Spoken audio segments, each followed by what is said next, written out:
The Babraham Institute in Cambridge undertakes world-leading research into understanding the biology of how our bodies work, including what changes as we age and during disease. 2 years ago, we were investigating the epigenetic clock, a tool which measures the effect of aging. We're trying to understand how your DNA affects how you age. DNA is the code containing all necessary information for life. All the cells in your body contain the same DNA code. But how do they become all the different cell types in your body? Not only do they know what to become, also how to behave. This is achieved by small chemical tags that attach to the DNA and switch stretches of DNA bases, called genes, on or off. This process is known as epigenetics. By switching genes on or off, it allows cells to specialize for different functions. This process does not alter the DNA sequence itself. DNA methylation is one of the epigenetic processes that switches genes off without changing the underlying DNA sequence. DNA methylation is essential for the healthy growth and development of cells in mammals.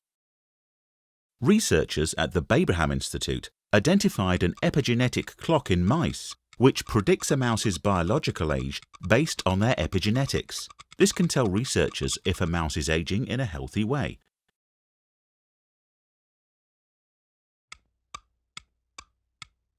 By using the epigenetic clock, we can learn about factors that influence the speed of the aging process.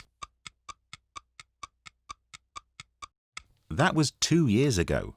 Now we are investigating the epigenetic clock in human skin cells and winding back the age of those cells by decades.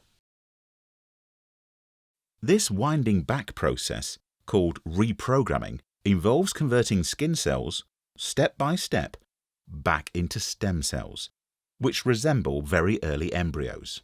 What is unique about this process is that the age of cells goes down. So you can start off with adult cells, and as you turn them into stem cells, their age resets to 0. While stem cells are very interesting cells, they don't have the functionality of the cells we began with.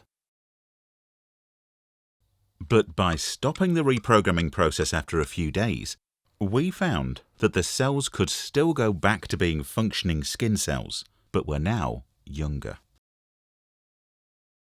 The cells we used in our experiments initially came from a 55-year-old donor, but after the reprogramming process, the cells were 30 years younger.